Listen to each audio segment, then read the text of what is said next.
الفل شباب أولى ثانوي. في الفيديو ده نبتدي نحل على ليسون جديد وهو الجرافيتيشنال فيلد وبالتحديد شيت 15. وفي البلاي ليست اللي موجودة في الديسكريبشن تحت الفيديو ده فيها كل الشيتس بتاعة الهوم ورك. ولو عايز أي ليسون بالتفصيل هتلاقيه على لينك الويب سايت بتاعنا اللي موجود برضه في الديسكريبشن تحت، وكمان رقم الأسيستنت لو حابب تستفسر على أي حاجة ليها علاقة بشغلي.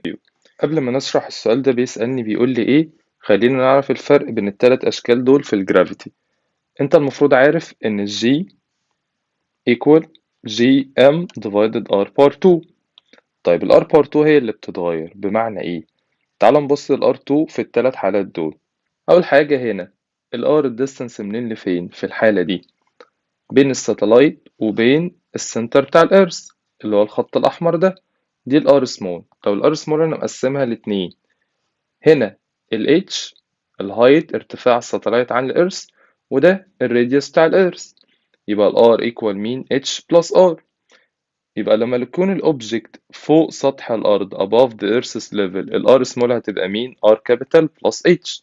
فبستخدم ساعتها الرول ده، يبقى بشيل ال R واكتب بداله R plus H. تمام؟ يبقى ده بستخدمه لما يكون الأوبجكت فوق سطح الأرض أو above the earth's surface. طب تعالى نشوف الحالة التانية اللي هي دي. ده الأوبجكت على الإيرث سيرفيس، فالديستانس بينه وبين السنتر اسمها R small، وفي نفس الوقت هي مين؟ ال R capital الراديوس بتاع الإيرث. فلو الأوبجكت على الإيرث سيرفيس بستخدم الرول ده، يبقى في الحالة دي بستخدم الرول ده. طب تعال نشوف لو الأوبجكت في ماين أو منجم تحت الأرض زي ما احنا شايفين الكورة دي، المسافة بين الكورة والسنتر بتاع الإيرث ده الآر سمول، والخط الأصفر ده الآر كابيتال الراديوس بتاع الإيرث، والعمق ده أو الخط الأبيض ده الاتش اللي هو الدبس، أنا حفرت قد إيه لحد ما أوصل لتحت الأرض هنا. تمام، يبقى ساعتها الار سمول هتتجاب ازاي؟ هتبقى ار كابيتال ماينس اتش، ده كله ماينس ده كله. يبقى لو الاوبجكت موجود below earth surface بستخدم مين؟ الرول ده. يبقى التلاتة دول بيجيبوا لي مين؟ الجرافيتي اكسلريشن او الجي، بس ده لو فوق سطح الارض، وده بستخدمه لو على السيرفس، وده بستخدمه لو below the earth's surface. تعال بقى نشوف السؤال ده بيقول لي The space in which the gravitational force appear، المجال اللي بيظهر فيه قوة الجذب بتاعة الأرض ده، المجال ده كله اسمه إيه؟ gravitational field. فالأنسر هتبقى number A. السؤال ده بيقول لي The attraction force of the earth to mass 1 kilogram placed at a certain point، يعني الماس بتاع الأوبجكت 1 كيلوجرام، يبقى ده ال m small equal 1. طب ويسأل على مين؟ الاتراكشن فورس. الاتراكشن فورس اللي هي الاف، احنا عارفين الاف هتساوي مين؟ جي ام ام ديفايدد ار بار 2. لما اعمل جي ام ام ديفايدد ار بار 2 هو مديني ان ام سمول بكام؟ ب1، يبقى ده ب1 يعني كأنه ملوش لازمة، تبقى في الاخر جي ام ديفايدد ار بار 2. جي ام ديفايدد ار بار 2 ده مين؟ هو الرول بتاع مين؟ gravity acceleration أو gravitational field intensity. فالأنسر number A. السؤال ده بيقول لي the exertion due to Earth's gravity is، اللي هو بيسأل على الجي. الجي دي بقى بتختلف امتى؟ هل باختلاف الجي والام؟ لا، هنلاقي ان هم ثابتين في التلاتة. باختلاف مين؟ الار اللي هي المسافات الديستانس بين الاوبجكت وبين الارث زي ما شرحتها في اول سؤال. فالانسر هتبقى number B changeable according the height from the earth's surface، لأن ده مش general universal constant، ده general gravitational constant بالرقم ده. وفي نفس الوقت difference through seasons of the year ملهاش دعوة بالسيزونز، ومش بتتغير depending the distance between earth والsun، إن الجي دي gravity acceleration خاصة بكل planet، فملهاش علاقة بالإرث لوحدها أو الصن لوحدها. السؤال ده بيقول لي إيه؟ the intensity of the earth's gravitational field اللي هو الجي small can be determined using the relation. احنا عارفين ان G small ده equal G M divided R power 2، فالريليشن اللي هتجيب لي الجي اللي هي مين؟ number A. فالانسر هتبقى number A. السؤال ده بيقول لي ايه؟ which of the following affect the strength of gravitational field on the surface of the planet؟ يعني مين اللي بيأثر على الجي؟ لو انا بصيت في الرول ده، الجي اللي بيأثر عليها الجي والام والار باور 2. الجي ده constant number، رقم مش هيتغير. الام ده الماس بتاعت البلانيت. تمام، يبقى الماس بتاعت البلانيت بتأثر على الجي.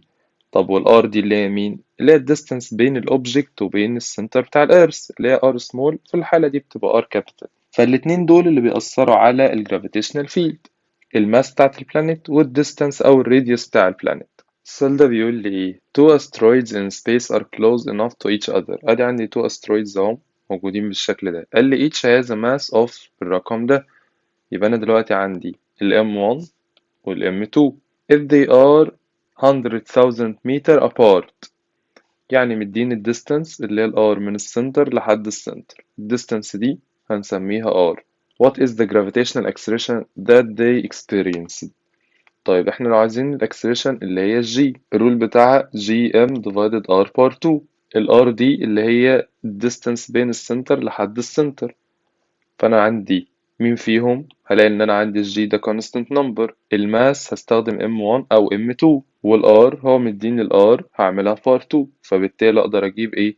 الجرافيتيشنال اكسلريشن بين. السؤال ده بيقول ايه تو استرويدز زي ما احنا شايفين one with a mass بالرقم ده، فده هنسميه ال M capital وده يبقى الماس بتاع الأوبجكت الكبير.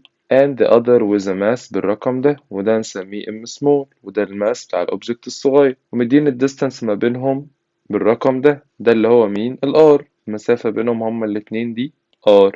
هو بيقول لي what is the acceleration of a smaller asteroid. طالما هنا حدد لي smaller asteroid يبقى كأن الأوبجكت ده هيلف حوالين الأوبجكت التاني، أو كأن الأوبجكت ده هيقع ناحية الأسترويد الكبير. فبالتالي من الرول اللي أنا عارفه اللي هو G equal GM divided R par 2، الجي ده أنا عندي 6.67 times 10 power negative 11. الام دي الماس بتاعت الأوبجكت الصغير أو الأسترويد الصغير، لأ، الماس بتاعت الأسترويد الكبير اللي هي بالرقم ده. فأنا عندي الام كابيتال، والار اللي هي الديستنس ما بينهم هو مديهاني 10 times 10 to the power 10، هعملها all power 2. يبقى انا كده اقدر اجيب الجرافيتي اكسلريشن بتاعة السمولر استرويد ناحية البيجر استرويد. في السؤال ده بيقول لي when climbing from the sea level to the top of mountain Everest. ادي السي ليفل وادي جبل ايفرست اهو، وادي الكلايمبر ده اللي موجود. قال لي a hiker changes elevation by 1848. يبقى ده مين؟ الهايت بتاع الماونتن نفسه. فانا كده اول حاجة عندي مين؟ الديستانس دي من هنا لهنا اللي هي ال h بالرقم ده. يبقى ال h equal 8848 meters. بعد كده قال لي by what percentage will the gravitational field of the earth change during the climb. يعني دلوقتي الجرافيتي هتقل قد ايه وانا طالع؟ احنا عارفين طالما الاوبجكت طالع لفوق فالجرافيتي اكيد هتقل. طيب مديني ايه؟ مديني الارث's ماس بالرقم ده. الارث's ماس اللي هو الام كابيتال، يبقى 6 times 10 power 24 كيلو جرام. الام كابيتال اللي هي الماس بتاعت الارث. تمام جدا. ومين تاني مدهوني؟ الراديوس بتاع الارث. الراديوس اللي هو مين؟ الار كابيتال 6.4 times 10 power 6. يبقى ده الراديوس اللي هو أي حتة اللي هي الحتة دي من هنا لحد السنتر بتاع الإرث الآر. يبقى بالتالي لو أنا هستخدم الرول علشان أجيب الجرافيتيشنال فيلد، هستخدم أي رول في التلاتة دول اللي هو above، لأن الأوبجكت فوق الأرض إن في h في height وفي r radius. فبالتالي هستخدم الرول ده. الرول ده اللي هو بيقول لي g equal gm divided r plus h all power 2. انا عندي الرقم لده والرقم لده والرقم ده والرقم ده، فبالتالي اقدر اجيب مين؟ الجي. الجي بالارقام هتطلع 9.7 متر per second square. فدي الجرافيتي الجديدة اللي هي على الماونتن. طيب قلت قد ايه؟ احنا عارفين الجرافيتي اوريدي بكام على الارث؟ ب 10. قلت بقت 9.7، فكده قلت كام؟ 0.3. فال 0.3 دي اللي قلتهم الجرافيتي، دي النسبة اللي قلتها. فبالتالي الأنسر هتبقى number B. It will decrease by approximately 0.3%. السؤال ده بيقول لي a planet of a mass بالرقم ده، يبقى أنا كده عندي مين؟ ال M capital 5.98 times 10 power 24 and its radius بالرقم ده. بس ناخد بالنا ال R بالكيلومتر، احنا مش بنعمل بالكيلومتر، بنحولها للمتر. فبالتالي هعمل الرقم ده times 10 power 3. يبقى أنا كده عندي ال R. بعد كده قال لي اف جي بالرقم ده، فاوريدي خلاص عندي الجي. so the intensity of planet's gravitational field اللي هي الجي دي. بس هو عايزها بقى فين؟ على السيرفس ولا في بوينت أعلى؟ بيقول لي at a point lies at a distance بالرقم ده from the surface، يبقى ده عايزها above the surface. فبالتالي مش هستخدم الار بس ولا ار ماينس اتش ان هو مش بيلو. فالهايت اللي هو مدوني بالرقم ده بس ده برضو بالكيلومتر، يبقى هعمل عشان اجيب الهايت تبقى 36,000 times 10 power 3. يبقى انا كده عندي مين ال h. عشان اجيب الجي هعمل الجي times ال m divided r plus h، الرقم ده plus الرقم ده، وفي الاخر all power 2. السؤال ده بيقول لي if the radius of planet بالرقم ده، يبقى انا خلاص عرفت ان دي ال r. بعد كده قال لي الماس بتاعته بالرقم ده، يبقى دي ال m capital. مديني الجي تمام مفيهاش مشكلة. then the attraction force، هو عايز بقى ال attraction force اللي هي ال F. طيب عايزها بقد ايه او فين؟ acting on the object of a mass 1 كيلوجرام، يبقى ده ال M small. طيب لحد هنا نقدر نجيب ال F، يبقى هنستخدم الرول ده. انا عندي مين من الرول ده؟ الجي عندي هو مديهاني، والام كابيتال عندي هو مديهاني، والام سمول عندي هو مديهاني اللي هي 1، والار اللي هو الراديوس بتاعت البلانت اللي هو مديهاني. خصوصا ان هو بيقول لي at the planet surface، يعني دلوقتي ده الاوبجكت ده البلانت وده الاوبجكت، فالراديوس بتاعته هو الديستانس اللي بينه وبين السنتر بتاع الارث هو الراديوس بتاع البلانت، فمش فارقه هنا ار سمول من ار كابيتال يعني. فبالتالي اقدر اجيب مين الاف. وكمان عايز مين and the acceleration due to gravity on the planet surface على ال planet surface. طب طالما على ال planet surface فبستخدم الرول ده. الجي عندي بالرقم ده، والام عندي بالرقم ده، والار عندي بالرقم ده، هعملها بار 2، فاقدر اجيب الفاليو بتاعت الجي سمول او الجرافيتي اكسلريشن. السؤال ده بيقول لي the mass of the earth equal قد ايه، يبقى هو عايز الماس بتاعت الارث.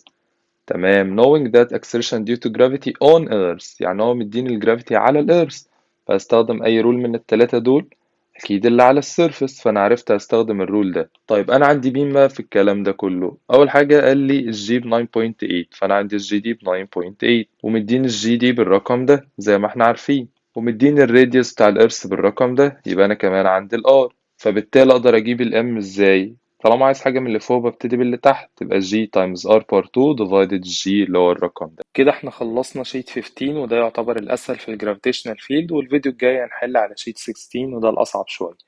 واشوفك على خير الفيديو الجاي. سلام.